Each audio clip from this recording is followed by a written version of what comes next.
Nabi Muhammad Shallallahu Alaihi Wasallam, saya katakan tadi, kita bersyukur jadi umatnya Nabi Muhammad. Ngopo? Karena Nabi Muhammad Nabi penuh kasih sayang yang tidak pernah tega umatnya dihancurkan. Kalau umat-umat terdahulu biasa, ya, umat-umat terdahulu biasa. Ya. Padahal umat Nabi Muhammad itu banyak yang sama dengan orang-orang dulu model. Maka umpamanya dalam surat Yasin, wadrib lahum masalan ashabal qaryah, berilah perumpamaan kepada mereka sing padha karo wong-wong kae, karo wong-wong Mekah kae. Wadrib lahum masalan ashabal qaryah, penduduk desa yang dalam beberapa tafsir disebutkan al-qaryah di situ, bukan qaryah yang ini. Kalau qaryah ini umum qaryahnya, kalau ashabal qaryah itu qaryahnya namanya Antokiyah. Antokiyah yang ada dalam surat Yasin. Antokiyah itu kalau ditulis Latin Antioch, Antioch, Antioch itu ada di perbatasan antara Asia dan Eropa. Asia dan Eropa itu ashabul qaryah, al-qaryah di situ. Itu termasuk daerah Yunani. Ya. Antokiyah itu bisa dikatakan atau Antioch kalau kamu nanti belajar membaca sejarah apa masuknya ilmu-ilmu Yunani, filsafat Yunani, keilmuan Yunani kan ilmunya sudah sangat tinggi zaman dulu sebelum ada Nabi Muhammad, ya sudah sangat tinggi. Ini masuk ke negara Islam lewatnya Antioch atau Antokiyah. Antokiyah banyak buku-buku Yunani yang kemudian diterjemahkan ke dalam bahasa Arab, terutama pada masa Bani Umayyah dan Bani Abbasiyah. Pada masa Bani Umayyah ada saudaranya Yazid, anaknya Yazid, bukan saudaranya Yazid, anaknya Yazid bin Muawiyah, kalau tidak keliru namanya Khalid bin Yazid. Itu karena dia anak raja, dia punya duit oke banget. Ini dia menyuruh orang-orang pinter, wong-wong Islam sing do pinter-pinter untuk menerjemahkan karya-karya Yunani ke dalam bahasa Arab. Nah itu yang kemudian ilmu semakin berkembang di dunia Islam. Sama kemudian nanti di Islam berkembang pesat yang namanya zamannya Harun ar-Rasyid. Itu masih sekitar tahun 160-an, 170-an Masehi, Hijriah. 160, 170 Hijriah. Umat Islam itu sudah sangat tinggi teknologinya. Bahkan pernah membuat teknologi jam itu jam yang sekarang ada, tapi ada di dalam air. Nggak tahu itu saya bentuknya, tapi menurut buku-buku jam di dalam air yang itu menunjukkan perputaran yang terus padha karo jam iki saiki nganggo baterai.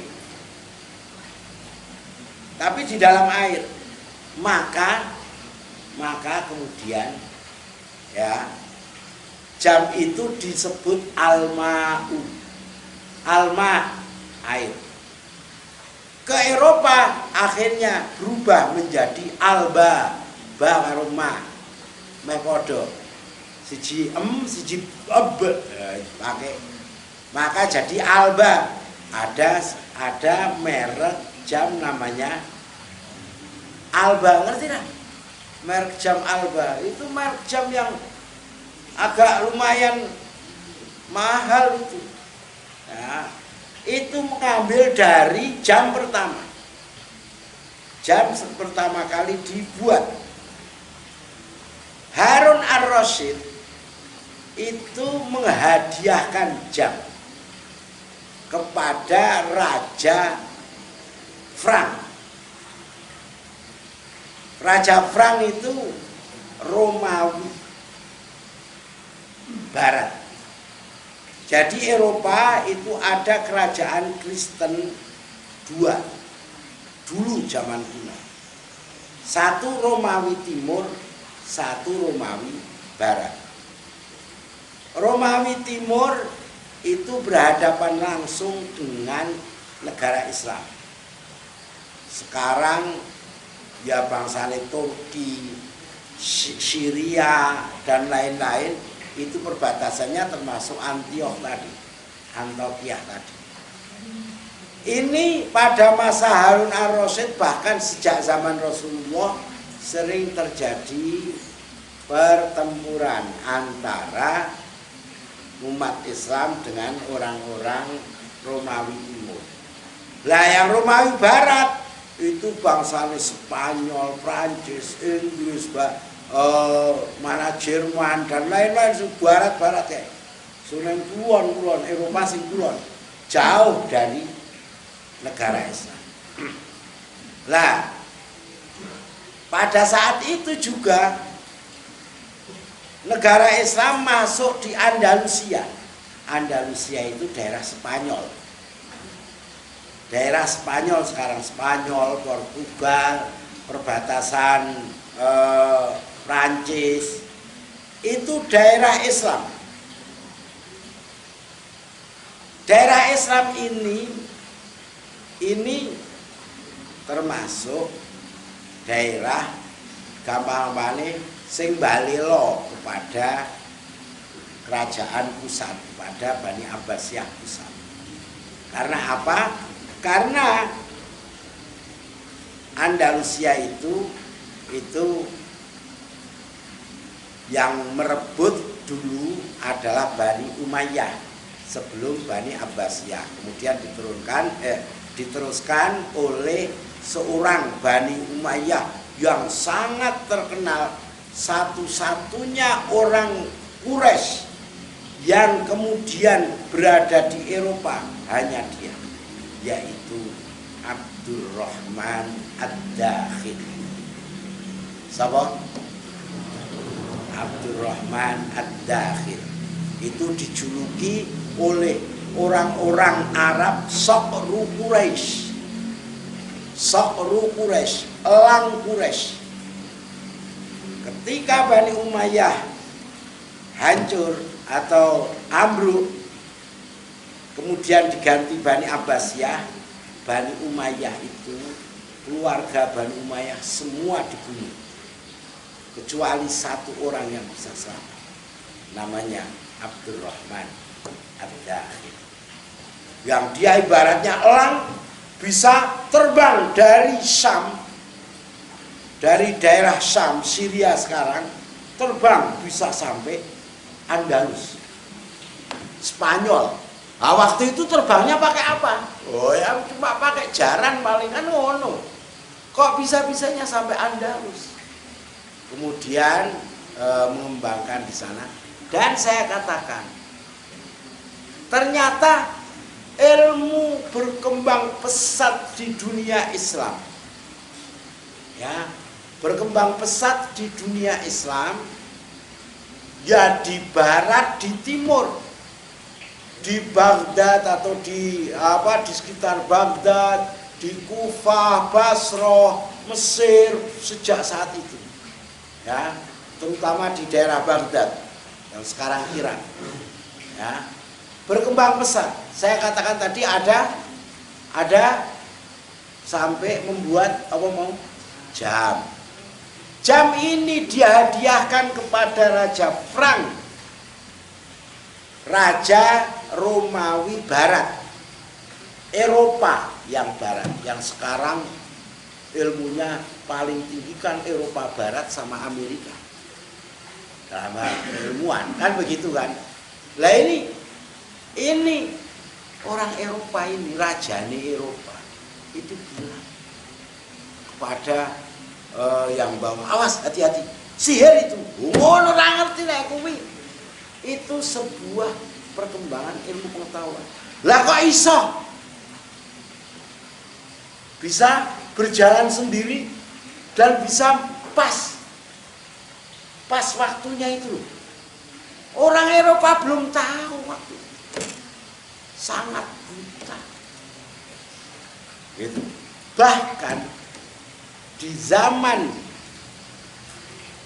ya Harun ar-Rasyid juga dan anaknya namanya Al-Ma'mun. Harun ar-Rasyid diganti oleh Al-Amin, kemudian Al-Ma'mun.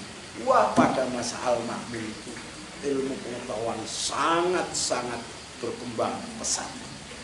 Sangat berkembang pesat, dan bahkan waktu itu sudah ada ilmu perbintangan, astronomi.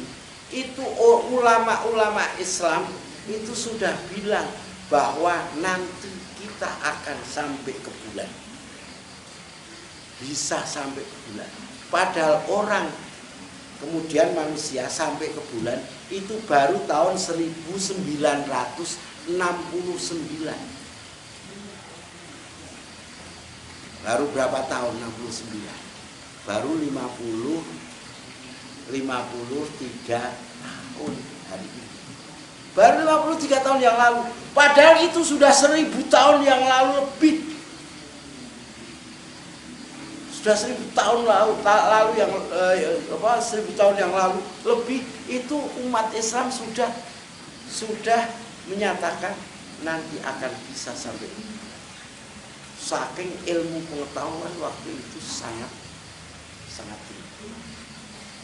Ya. Nah, ini kemudian pindah juga ke barat, saya katakan di Spanyol, di Andalus. Orang-orang Nasrani, bukan Nasrani ya, orang-orang Eropa Barat itu belajarnya ke Andalus. Banyak ilmuwan-ilmuwan Barat yang belajar ke Andalus. Bahkan kalau kamu ngerti, sekarang ada toga itu. Toga. Kenapa toga itu? Ada pakai toga. Nah, dengan pakaian seperti itu. Itu pakaian kebiasaan orang Islam Andalus untuk wong sing lulus tertentu dan orang-orang lambang kepintaran, lambang keilmuan menggunakan toga. Itu dari orang Islam yang sampai sekarang dipakai. Ono ngeneke, ono pakai jas yang besar. Ya, itu bahkan Masya Allah, ya kan? Masya Allah, yang namanya ilmu kedokteran, matematika dan lain-lain itu, matematika kan Al-Khwarizmi, Al-Jabr. Kedokteran Ibnu Sina, ya kan? Kemudian banyak sekali lah. Ketika sekitar abad ke-7 Hijriah, Baghdad dihancurkan oleh tentara Mongolia.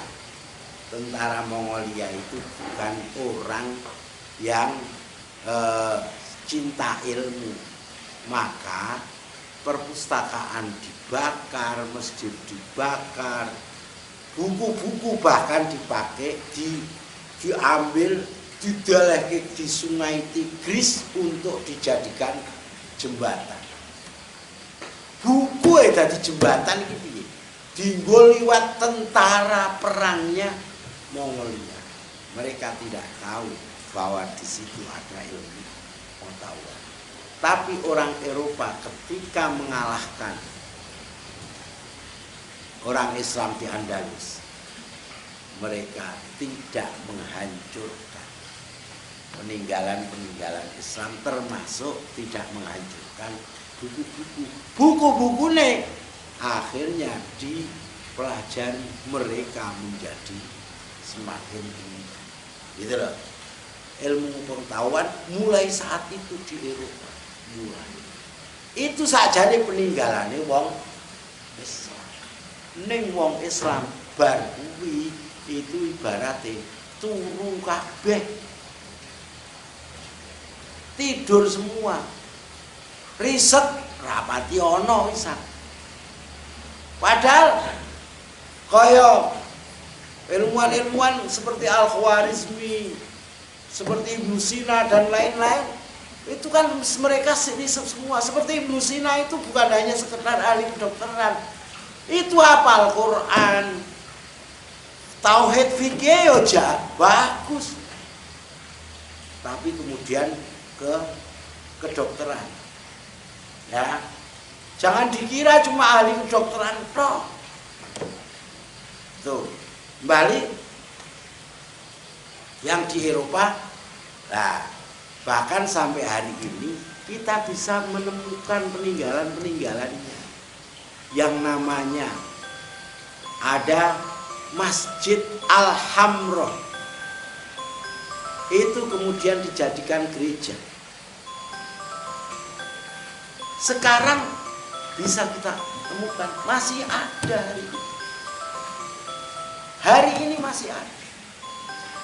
Ya. Karena apa? Karena orang Eropa waktu itu sudah mulai memiliki ilmu dari umat Islam, kemudian menjaga peninggalan-peninggalan, kemudian dikembangkan. Nah ini saja ini ilmu podo. Islam mengambil ilmu dari Yunani, ya kan, orang Islam dikembangkan, kemudian digawa yang barat di Andalus sana, di Spanyol, kemudian dikembangkan oleh orang barat. Akhirnya kan orang barat sing Columbus ya siapa sudah kemudian mengembara sampai Amerika, kemudian mereka menjajah, apalagi terjadi revolusi industri di Prancis. Ini akhirnya mereka melakukan penjajahan dan menguasai dunia. Tapi nggak tahu besok pada saatnya apakah umat Islam akan naik atau tidak. Jadi tergantung kamu saja. Nek turu terus ya wis. Islam ya turu terus. Tapi alhamdulillah sekarang banyak umat Islam yang sudah mulai naik. Alhamdulillah. Ya, itu memang gampang-gampangnya dulu kita bareng-bareng seluruh dunia, lambang kebangkitan kembali umat Islam itu abad 15 Hijriah, 1400 Hijriah, sekitar tahun 1980. Itu maunya sebagai umat Islam mau bangkit kembali. Nah ini, alhamdulillah sekarang umat Islam sudah mulai bagus. Alhamdulillah dalam arti wis do akeh sing pinter-pinter. Orang Islam sudah tidak dianggap kolot lagi. Kalau dulu kan tidur terus saja.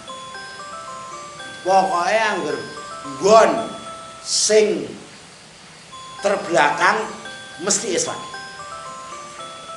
Tempat terbelakang mesti Islam. Apa meneh pondok pesantren. Kuwi tempat terbelakang. Sebagai lambang keterbelakangan itu pondok pesantren. Oh saiki cah pondok sing ahli robot ya wis pirang-pirang. cah pondok sing ahli riset ya wis pirang-pirang. Ya, cah pondok sing ahli IT ya sudah pirang-pirang. Tapi sekarang kamu tinggal besok bisa mengembangkan Pak. Ya, kembangkan pokoknya harus kita rebut lagi ilmu. Keilmuan dunia ini harus kita rebut lagi. Insya Allah kalau kita mau. Dan ini sudah semuanya sudah berupaya. Cuma sayangnya cah-cah pondok ini sampai hari ini pun itu mencari cah pondok sing ahli di berbagai bidang ini sing rada angel. Gitu loh. Maksud saya kayak ahli apa? Ahli perminyakan, golekane sing angel. Hadi arep dadekke direktur Pertamina sing saka cah pondok kangelan. Ahli perkapalan, sing golek insinyur urusan kapal sing saka cah pondok isih angel.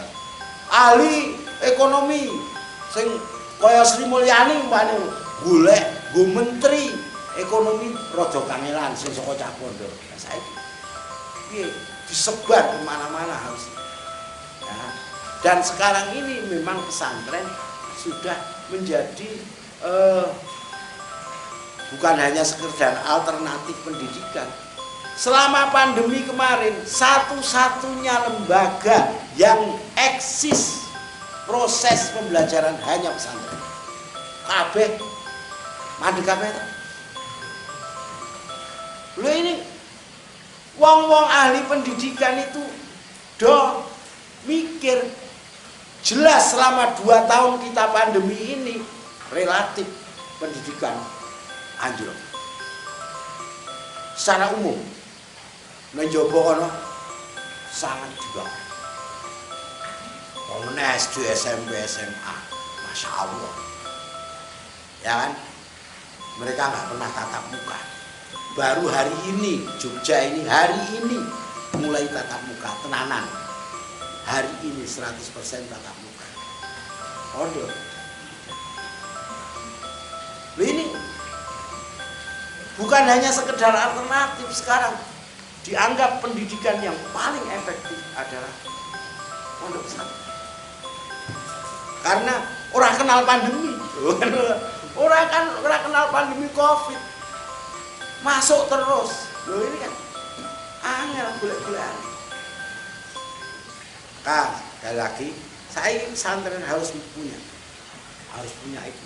Kowe saya ini berupaya untuk menguasai di berbagai bidang. Ojo ming nek golek cah pondok ning Kemenak pirang-pirang. Ya.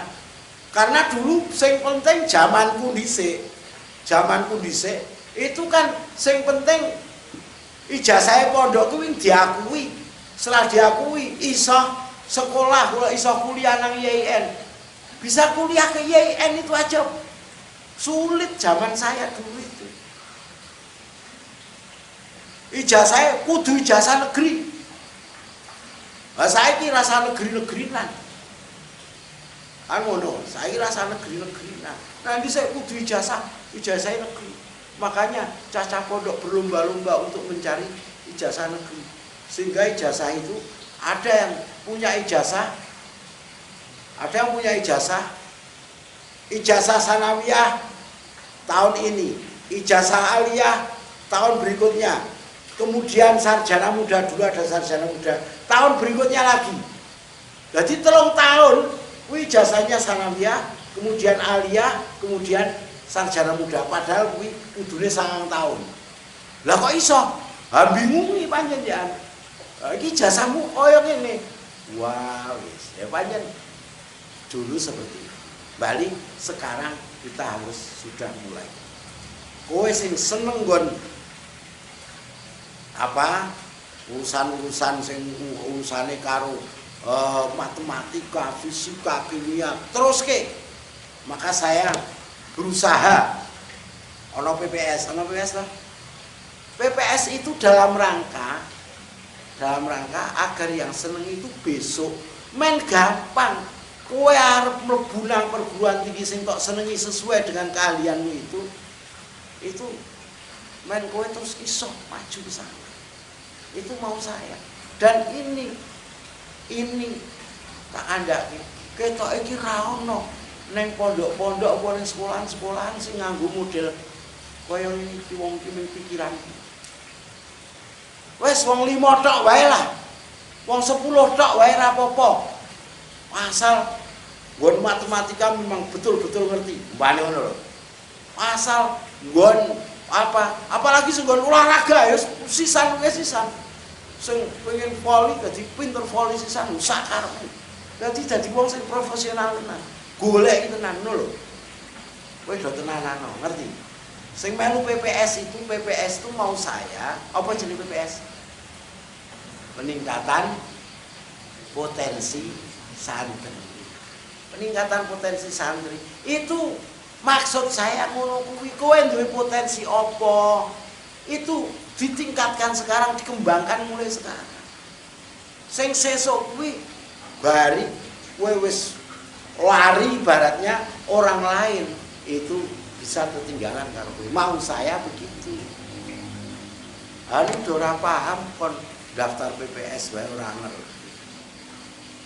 Ora disosialisasikan, sosialisasinya kurang apik. Tahun depan lagi sing kelas Jalia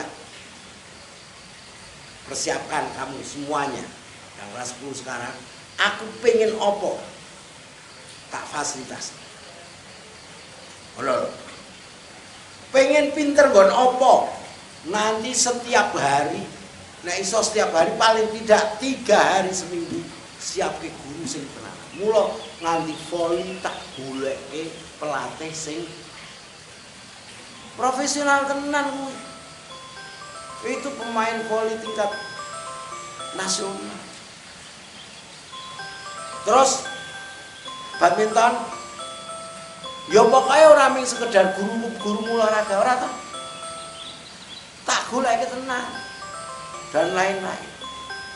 Nanti nek perlu kabeh sing karepmu apa, kowe sing duweni potensi apa, minat bakatmu apa, kemudian coba nanti dikembangkan masing-masing. Ngoten, tapi pesantrenan masih pada. Apa madrasah diniyah wajib melu. Kitabe wajib iso. Pokoke sing ra iso maca kitab ora munggah diniyah. Ya. Aku men ra isin aku. Lulus endi? Al-Imdad. Ra iso maca kitab. Oh. Ra iso maca kitab lah diniyah lagi kelas semester 3 kok kon iso maca kitab. Lho iya. Wajar semester 3 ra iso maca kitab. Ha nek wis lulus semester piro?